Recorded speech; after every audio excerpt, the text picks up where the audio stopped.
16 साल की लड़की के साथ उसका 70 साल का बुढ़ा पति रोज सोने से पहले क्या करता था, किस तरह से सुहागरात मनाता था और फिर उस लड़की के साथ क्या हुआ, यह कहानी पढ़ने के लिए आपके रोंगटे खड़े हो जाएंगे। मैं अपने माता पिता के 7 औलादों में से एक औलाद थी। मेरे पापा ने बच्चा पैदा करने के अलावा और कोई काम किया ही नहीं था। हमारे घर में इतनी गरीबी थी कि कई दिनों तक हमें भूखे रहना पड़ता था। यह गरीबी देखते देखते मैं जवान हो गई। मैं तो सोचती थी कि मेरी मम्मी पापा के पास तो मेरी शादी करने के लिए पैसे नहीं है। शायद सारी जिंदगी मुझे यही ऐसी हालत में रहना पड़ेगा। मुझे सारी जिंदगी अपने पास बैठा कर ही रखेंगे। एक दिन पापा ने मुझे घर आकर बताया कि मेरा रिश्ता एक पास के गांव की लड़की के साथ तय कर दिया है। यह सुनकर तो मैं बहुत खुश हो गई। मैं गरीब जरूर थी, लेकिन आखिर एक लड़की ही थी। मुझे भी मेरे पति को लेकर कुछ अरमान थे। मैं चाहती थी कि मेरा पति अमीर और स्मार्ट हो, लेकिन मेरे सारे सपने चकनाचूर हो गया। वो लड़का तो मुझसे बहुत बड़ा था और पहले से शादीशुदा था। उसके 2 बच्चे थे। उसकी पत्नी की मृत्यु हो चुकी थी। उसने अपनी दूसरी शादी करने की बहुत कोशिश की थी, लेकिन उसे कोई भी अपने लड़के देने को तैयार नहीं था। मेरे पापा के ऊपर उस समय बहुत कर्ज था और वह कर्ज इसी सूरत में माफ हो सकता था कि मेरी शादी उससे हो जाए। इसलिए मेरे मेरे मम्मी पापा तुरंत शादी के लिए मान गए। मैं अभी 19 साल की ही थी। वह आदमी 45 साल का था। लेकिन मेरे मम्मी पापा तो ऐसे खुश हो रहे थे जैसे किसी शहजादे से रिश्ता मेरे लिए आ गया, और उन्होंने जबरदस्ती मेरी शादी उस आदमी से करवा दी। उसका नाम रोहन था। वह पैसे वाला तो नहीं था, लेकिन गरीब भी नहीं था। मैं मजबूर थी, मुझे उसी को अपना पति मानना पड़ा। उसके अलावा मेरे पास और कोई दूसरा रास्ता नहीं था। उसकी पहली शादी से एक लड़का एक लड़की थी। मैंने जाते ही सोच लिया था कि वह अपने बच्चों से कम ही मिले। इस वजह से सुबह को भी जल्दी उसे स्कूल भेज देती और रात को उसको आने से पहले उसे सुला दिया करती थी। उसके बच्चे को भी मैंने अपने काबू में कर रखा था। वह मुझसे पूछे बगैर कुछ भी नहीं करता था। मेरे पति के 2 बच्चे थे। जब मेरी शादी हुई, उसकी छोटी बेटी 4 साल की थी और मैंने ही उसे पाला, और बेटा बड़ा था। अब मैं चाहती थी कि मैं जल्दी से प्रेग्नेंट हो जाऊं। मुझे जितनी जल्दी अपनी माँ बनने की थी, इतनी खुशी मुझे नहीं मिल रही थी। मेरी शादी को 10 साल हो गए थे और इन 10 सालों में उसके बच्चों के पालने में ही लगी रही। कुछ टाइम बाद मुझे पता चला कि मैं बांझ हूँ, माँ नहीं बन सकती हूँ। यह सुनकर मुझे बहुत ज्यादा अफसोस हुआ और मैं रोने लगी कि अब मेरी कोई संतान नहीं होगी। इस घर के मालिक उसके खुद का बेटा ही होगा। ऐसे कई साल गुजर गए। मेरे पति का बेटा बाहर पढ़ने चला गया। उसकी बेटी भी अब बड़ी हो गई थी। वह भी इंटर कर रही थी। मेरे पति का कहना था कि अपनी बेटी को बहुत ज्यादा पढ़ाकर एक डॉक्टर बनाऊंगा। मैं भी उनके हाँ में हाँ मिलाती रही, क्योंकि जब से मुझे पता चला कि मैं बांझ हूँ, मैंने इसकी औलाद को ही अपनी औलाद समझना शुरू कर दिया। मगर मुझे नहीं पता था कि मेरी जिंदगी बर्बाद करने में मेरे पति का ही हाथ था। एक दिन वो अपने दोस्त से बातें कर रहा था। मैं कमरे से जाने ही वाली थी। मैंने उसके मुंह से अपना नाम सुना और मैं रुक गई। उसने मेरे बच्चों को बहुत अच्छी परवरिश की है। अगर उसके खुद की संतान हो जाती तो वह सिर्फ अपने बच्चों से ही प्यार करती, मेरे बच्चों की परवरिश नहीं करती, उसको भूल जाती। इसलिए मैं उसको ऐसी दवा देता था कि वह मां ना बन सके। यह सुनकर तो मेरे पैरों तले जमीन खिसक गई। पूरा का पूरा आसमान मेरे ऊपर गिर गया था। मैं थोड़ा सा दरवाजा खोलकर अंदर देखा तो मेरे पति हंस हंस कर अपने दोस्त से बात कर रहा था। मैं सोच भी नहीं सकती थी कि मेरे पति ने मुझसे इतनी बड़ी खुशी छीन ली थी। मैं धोखा बर्दाश्त नहीं कर सकती थी। मुझे तो अपने पति से प्यार हो गया था और मैंने उसके बच्चे को अपने बच्चे जैसे प्यार दिया था। लेकिन 10-12 साल की मोहब्बत का उसने मुझे ऐसा सिला दिया था। मैंने दिल ही दिल में यह ठान लिया था कि मैं उससे बदला लेकर रहूंगी। मैंने उसके बेटे को फोन किया, जो शहर से बाहर पढ़ने गया था। मैंने उससे कहा, तुम अपने पापा को कुछ दिन अपने पास बुला लो। उसने मेरी बात मान ली, क्योंकि वह मेरी कोई बात नहीं टालता था। उसने अपने पापा को फोन किया, उसे अपने पास आने को कहा। फिर मेरे पति अपने बेटे के पास बाहर चले गए। यहाँ सिर्फ मैं और उसकी बेटी अकेले रह गए थे। मैंने सोचा था मैं अपना बदला लेने के लिए उनकी 16 साल की बेटी की शादी किसी बुढ़ी से करवा दूंगी, ताकि जब उनको पता चले तो उनके दिल पर ही चोट लगे जैसे मेरे दिल पर लगी। इसलिए मैंने उसके 16 साल की मासूम बेटी की शादी एक 70 साल के बुढ़े से करवा दी। मुझे इससे दो फायदे हुए, एक तो मैंने अपना बदला ले लिया और दूसरा वह बुढ़ा बहुत अमीर था। शादी के बदले उसने मुझे बहुत सारे पैसे दिए थे। मैंने भी सोच लिया था कि इस शादी के बदले बहुत सारे पैसे लूंगी। 70 साल की उम्र में भी वह अच्छी खासी सेहत का मालिक था। उसे देखने से लगता नहीं था कि वह 70 साल का है। जब मेरे घर आया तो मैंने उससे पूछा, आपकी सेहत का राज क्या है, हमें भी बताओ। तो वो, कहीं से भी आप 70 साल के नहीं लगते हो। तो उसने कहा, यह मेरे खानदानी राज है, राज को राज ही रहने दीजिए। उसने कहा, मेरी बेटी की शादी के बाद भी मैं आपके घर में ही रहना चाहती हूँ कुछ दिन। मैं भी अमीर वाली जिंदगी गुजारूं। मेरे पति की 16 साल की बेटी थी जो बहुत ही मासूम थी, मेरी हर बात मानती थी। उसने मेरे कहने से बुढ़ा से शादी कर ली और अपने पिता को भी नहीं बताया। शादी की पहली रात मैंने देखा कि वह बुढ़े कमरे में जाने से पहले किचन की तरफ जा रहा था। मैंने यह देखकर चौंक गई। मैंने जल्दी से उनका पीछा किया और मैं उसकी चोरी को देखने लगी। वो किचन में क्या कर रहा है? जब मैंने उसे किचन में देखा तो वह जूस पी रहा था। मुझे देखकर बहुत ज्यादा हैरानी हुई कि लोग तो शादी की पहली रात को दूध पीते हैं, लेकिन यह तो जूस पी रहा है। और वह पीकर अपने कमरे में चला गया। उस बुढ़े का कोई रिश्तेदार भी नहीं था, सिर्फ एक भांजा था। वह भी सिर्फ शादी में ही आया था और फिर वापस चला गया था। इस बुढ़े का शादी की रात को जूस पीना कोई बड़ी बात नहीं थी, लेकिन फिर भी पता नहीं क्यों मुझे बहुत ज्यादा हैरानी हो रही थी। अब तो वह रोज अपनी पत्नी के पास जाने से पहले एक ग्लास जूस पीकर जाता था। एक दिन मैंने दोपहर में जूस का गिलास दिया तो मुझसे बड़े प्यार से बोला कि सासू माँ, मैं जूस नहीं पीता। मुझे उसके झूठ पर बहुत गुस्सा आया, पर मैंने उससे कुछ नहीं कहा। वह मुझसे उम्र में काफी बड़ा था, लेकिन मुझसे ऐसी बातें करता था जैसे मुझसे उम्र में बहुत छोटा हो। वह जवान पत्नी के पास जाने से पहले रात में जूस क्यों पीता था, यह बात मुझे कुछ ज्यादा परेशान कर रही थी। एक रात मैंने फिर से उसे छुपकर अपने लिए ग्लास में जूस बनाते हुए देखा और उसमें उसने कुछ अलग से एक पाउडर डाला और उसे एक ही सांस में पी गया। अब मैं एक और बात नोटिस कर रही थी कि उसकी जब से शादी हुई थी वह और ज्यादा जवान होने लगा था। उसके पैर कब्र में लटक रहे थे, लेकिन फिर भी वह रोज अपनी नई नवेली दुल्हन के साथ घूमने जाता था। यह सब क्या हो रहा था? मुझे तो कुछ समझ में नहीं आ रहा था। एक दिन मैंने उसकी नौकरानी को पैसे दिए और उससे पूछने की कोशिश करने लगी। नौकरानी ने मुझे बताया, यह सारा कमाल जूस का है जो साहब रोजाना रात को पीते हैं। जब भी वह कोई नई शादी करते हैं तब अपने कमरे में जाने से पहले रोज रात को जूस का गिलास पीते हैं। मैंने उससे कहा, तुम्हारा मालिक जूस में कोई पुड़िया मिलाता है, तुम्हें पता है वह क्या है? तो वह कहने लगे, हाँ देखा तो मैंने भी है काफी बार। वह अपने जूस में कोई पुड़िया मिलाता है, लेकिन मैं नौकरानी हूँ, उससे कैसे पूछ सकती हूँ? हो सकता है कोई मर्दाना ताकत बढ़ाने की दवा हो जो जूस में मिलाकर पीते हैं, ताकि अपने 70 साल की जवान बीबी को खुश रख सके।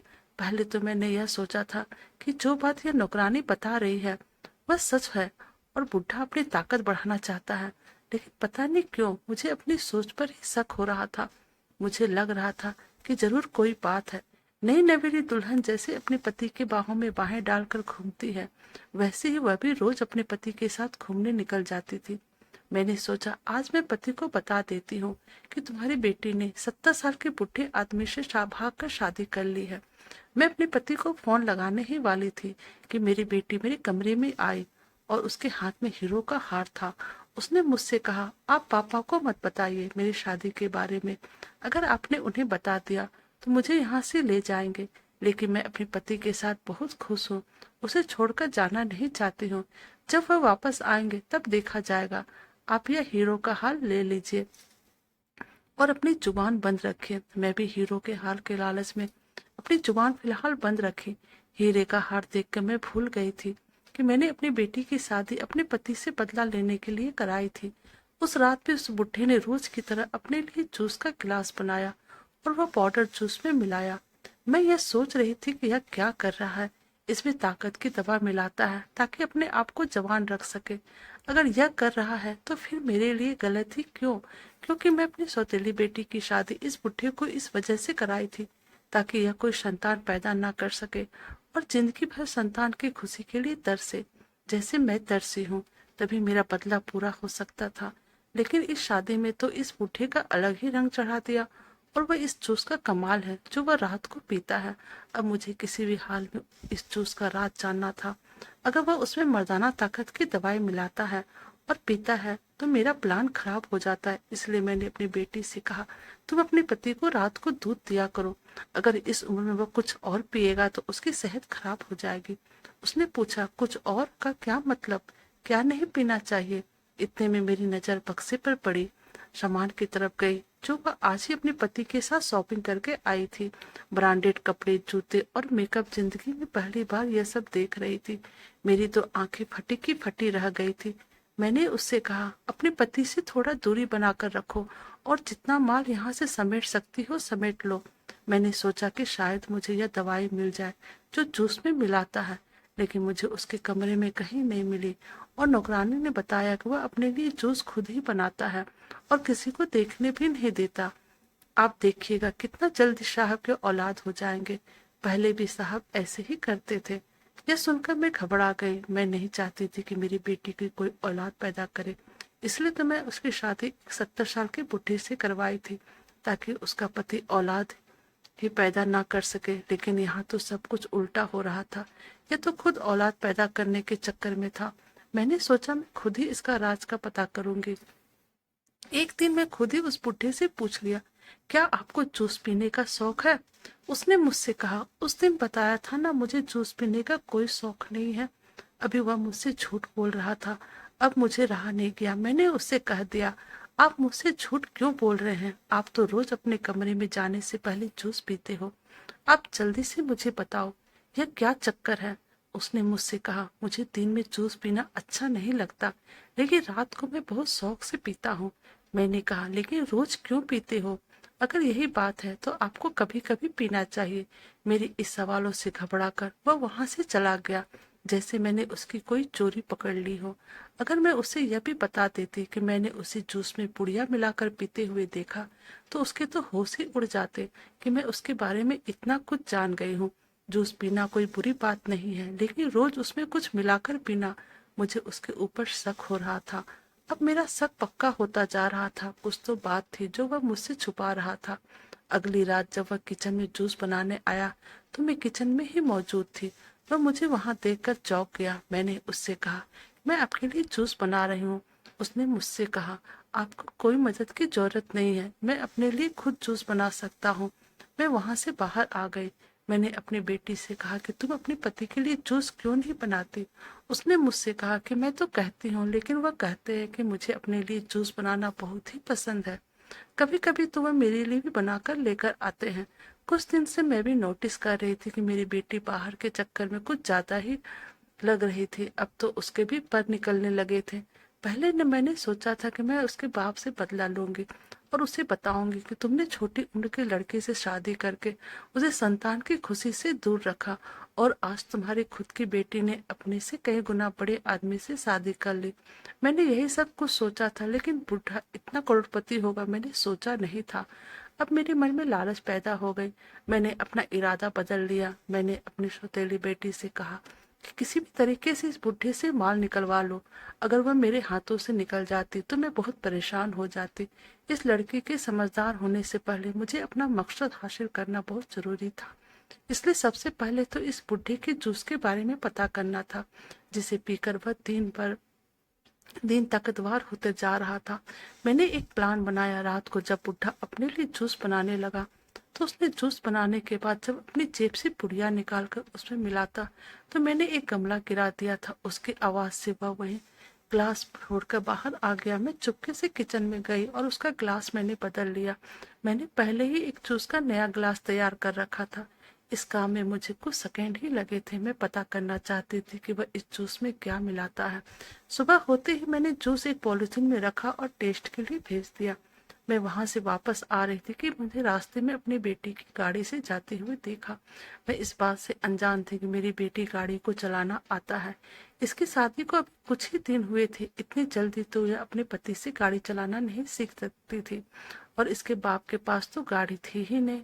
फिर पता नहीं इसने गाड़ी चलाना किससे सीखी है। मैं यह सोचते सोचते घर पहुंच गई। घर आई तो मेरे पति का फोन आया। बहुत दिनों से मेरी उससे बात नहीं हुई थी। मैंने फोन रिसीव किया तो वह कुछ देर मुझसे बात करने के बाद बोला कि मेरी बेटी से बात करा दो। मैंने कहा वह पता नहीं कहाँ गई है, वह तो आजकल मुझे बगैर पूछे कहीं भी चली जाती है, बस जहाँ उसका दिल करता है। अगर कोई ऊंच नीच हो गई तो मुझे मत कहना। मुझे अपनी बेटी पर बहुत गुस्सा आ रहा था। हर समय अपने आप में ही मगन रहती थी और बाहर के चक्कर लगाती रहती थी। मैंने उसके पति से पूछा ये कहाँ है? उसने कहा ड्राइवर के साथ शॉपिंग करने गई है। अब इस उम्र में तो मैं तो उसके साथ घंटों तक बाजार में नहीं घूम सकता हूँ। मेरी तो हिम्मत जवाब दे देती है, इसलिए मैंने उसे ड्राइवर के साथ भेज दिया है। मुझे अब अपनी बेटी पर शक होने लगा था। वह कुछ तो ऐसा कर रही थी जिसके बारे में मुझे पता नहीं था। कुछ तो था जो मुझसे छुपा रही थी। अब तो वह मुझे कटी कटी रहती थी। फोन पर भी घंटों घंटों बातें क्या करती थी। जब मैं उससे पूछती किससे इतनी बातें करती तो बेटी ने कहा मैं अपनी दोस्त से बात कर रही हूँ। उसका पति उससे कुछ नहीं कहता था। मैंने सोचा जब तक मुझे इस जूस की सच्चाई का पता नहीं चल जाती तब तक मैं उसे यह जूस नहीं पीने दे सकती थी। इसलिए मैं अगले दिन भी उसका जूस का गिलास बदल दिया। 2 दिन के बाद रिपोर्ट के लिए फोन आया। मैं रिपोर्ट लेने के लिए गई। मैंने उससे पूछा कि रिपोर्ट में क्या है। उसने जो मुझे बताया वह सुनकर तो मेरे सर का जैसे आसमान ही टूट पड़ा। ऐसा लग रहा था जैसे किसी ने मेरे पैरों तले जमीन खींच ली हो। मुझे अपने कानों पर यकीन नहीं हो रहा था और मैं वापस घर आ गई। मैंने उसके बर्थडे पे उसको रिपोर्ट दिखाए। उससे कहा कि यह उसका रिजल्ट है जो आप रोज जूस पीते हो। मुझे कुछ समझ नहीं आ रहा था कि आप ऐसा क्यों करते हो। वह भी खुद अपनी मर्जी से। पुड़िया में जहर रहता है जो आप जूस में मिलाकर पीते हो। डॉक्टर ने भी यह बताया उस जूस में ताकत की दवाई मिली होती है, लेकिन उसके साथ साथ थोड़ा बहुत जहर भी होता है। मुझे यह बात बहुत अजीब लग रही थी। कौन आदमी खुद अपनी मर्जी से ऐसा कर सकता है। फिर मेरे दिमाग में ख्याल आया कि उसकी पत्नी तो इसे जहर नहीं दे रही है, क्योंकि आजकल उसके तेवर भी कुछ ठीक नहीं लग रहे थे। यह बात मैंने उसे बुढ़े से पूछी, क्या आपको आपकी बीबी जहर देती है जिसे आप जूस में मिलाकर पीते हो? क्या आपकी बीबी आपको जान से मारना चाहती है ताकि आपकी सारी दौलत उसके नाम हो जाए? पर मेरा दिमाग में तो यही बात आ रही थी। उस बुढ़े को कोई औलाद तो नहीं थी, कोई उसके पीछे आगे भी नहीं था। इसके मरने के बाद इसकी सारी दौलत तो मेरी बेटी की ही हो जाती। मेरी बात सुनकर बुढ़े हंसते हुए कहने लगा, मेरी भोली भाली मासूम कम उम्र की बीबी की माँ, मैंने तो तुम्हें इसके बारे में कुछ भी नहीं बताया। यह जहर मैं खुद ही अपनी मर्जी से ले रहा हूँ। मुझे मालूम है कि मैं क्या कर रहा हूँ। उसकी आवाज सुनकर मेरे होश आवाज उड़ गए। वह खुद अपने हाथों से अपनी जान क्यों लेना चाहता है? कोई पागल आदमी ही ऐसा कर सकता है। अक्लमंद आदमी के बारे में तो सोच भी नहीं सकता। मैंने उससे पूछा कि आप ऐसा क्यों कर रहे हो? उसने कहा जब आपने इतना कुछ पता कर लिया है तो इस बात का भी खुद पता लगा लो। यहाँ से जाओ, क्योंकि अगर देर हो गई तो आप कुछ भी नहीं पता लगा पाओगे। उसकी बातें सुनकर मैं उसके कमरे से बाहर आ गई। मुझे उसकी बातें बहुत अजीब लग रही थी और कितनी मुश्किल से मैंने इस जूस का राज पता किया था। अब भला मैं कैसे पता कर सकती थी कि बुढ़ा यह सब क्यों कर रहा है? मुझे तो बुढ़ा पागल लग रहा था। मैंने सोचा कहीं इसने मेरे खाने में तो कुछ नहीं मिला दिया। इसलिए अगले ही दिन मैं भी डॉक्टर के पास चेकअप करवाने गई। जहां मैं चेकअप करवाने गई थी वहां मैंने अपनी बेटी को देखा। इससे पहले मैं उसके पास जाती वह तो वहां से गायब हो गई थी। मुझे लगा शायद मेरी नजर का धोखा होगा। मेरी बेटी आखिर यहाँ क्या करेगी? डॉक्टर ने चेक करके मुझे बताया मैं बिल्कुल ठीक हूँ। मैंने भगवान का शुक्रिया अदा किया। वैसे भी अभी मेरी कोई मरने की उम्र नहीं थी। मुझे तो अब अपने आप पर पछतावा हो रहा था कि अपने पति से बदला लेने के चक्कर में मैंने खुद अपनी बेटी को तो फंसाया है, साथ में खुद भी मुसीबत में फंस चुकी थी। रास्ते में मैंने फिर से अपनी बेटी को देखा। मैंने जल्दी से ऑटो रोककर ऑटो वाले से कहा इस गाड़ी का पीछा करो। मैं देखना चाहती थी कि मेरी बेटी आखिर कहाँ जा रही है। मैंने उसका पीछा किया तो मुझे पता चला वह उस अस्पताल में जा रही है जहां मैंने अपना चेकअप करवाया था। मैं समझ गई कि अभी कुछ देर पहले मैंने जिसे देखा वो मेरी आंखों का धोखा नहीं था, बल्कि मेरी बेटी थी। अस्पताल में क्या करने गई थी? कहीं उसे भी तो अपने पति की सच्चाई तो पता नहीं चल गई। और वह गाड़ी से नीचे उतरी। उसके साथ में एक लड़का भी उतरा। पहले तो मैं उस लड़के को पहचान ना पाई, लेकिन जब मैंने गौर से देखा तो मैं उस लड़के को देख के हैरत में पड़ गई, क्योंकि वह लड़का कोई और नहीं, उसका पति का भांजा था। अब मुझे सब कुछ समझ में आ गया था कि ये दोनों एक दूसरे को पसंद करते हैं, और यह बात उस बुढ़े को पता चल गई होगी, इसलिए उसने यह सब किया। मैंने उन दोनों का पीछा किया, छुपकर उसकी बातें सुनी।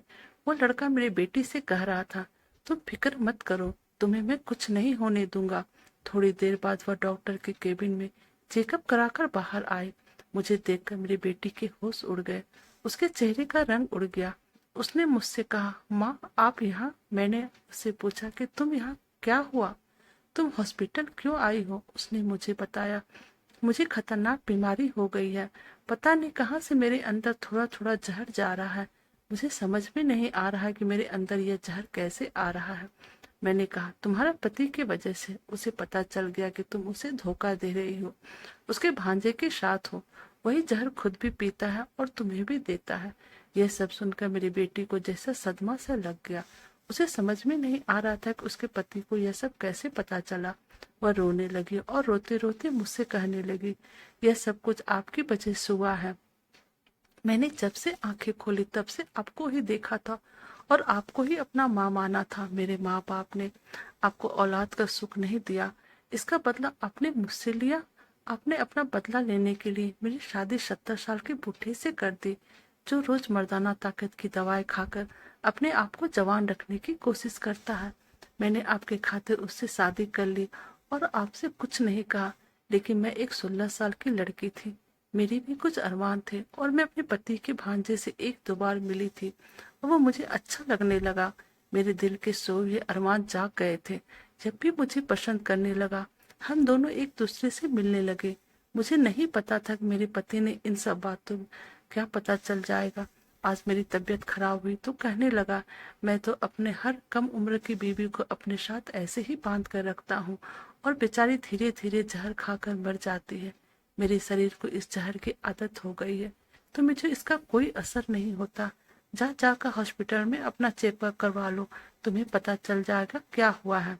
इसलिए मैं भागे भागे हॉस्पिटल आई और डॉक्टर ने चेकअप करके बताया कि मेरे नसों में जहर फैल गया है और ये सब कुछ आपकी वजह से हुआ है। आपने मेरी जिंदगी बर्बाद कर रखी। वह लड़की सच कह रही थी, सारा किया धरा मेरा ही था। मैंने अपने से पति से बदला लेने के चक्कर में उसकी बेटी की जिंदगी बर्बाद कर दी थी। मुझे क्या पता था कि 70 साल का बुढ़ा इतना खतरनाक होगा, अपनी बीवी को अपने साथ रखने के लिए ऐसा खतरनाक काम करता होगा। मुझे अपनी गलती महसूस हो रही थी। अब मुझे सब कुछ ठीक करना था। मैंने अपनी बेटी से वादा किया, तुम फिक्र मत करो, मैं सब कुछ ठीक कर दूंगी, पहले तुम अपना एक अच्छे डॉक्टर से इलाज कराओ। समय रहते ही हमें इस बात का पता चल गया था, इसलिए कुछ महीने के इलाज से ही मैं ठीक हो गई। अब जब उसका इलाज चल रहा था, वो अपने पति से दूर ही रही। उसके पति को सजा भगवान ने दे दी थी। उसे एक दिन दिल का दौरा पड़ गया था, उसकी मौत हो गई। कानूनन सारी जायदाद मेरी बेटी के नाम हो गई। कुछ दिनों बाद मैंने अपनी बेटी की शादी उसके पसंद के लड़के के साथ करवा दी। मैं अपने किए पे बहुत शर्मिंदा थी। मैंने अपनी बेटी से अपने किए की माफी मांगी और उसने मुझे माफ कर दिया और मैंने अपनी जिंदगी से समझौता कर लिया। शायद यही मेरी किस्मत थी। तो दोस्तों, आपको हमारी कहानी कैसी लगी, प्लीज़ हमें कमेंट कीजिएगा और प्लीज़ आप हमारे चैनल को लाइक और सब्सक्राइब कर दीजिएगा। Thank you.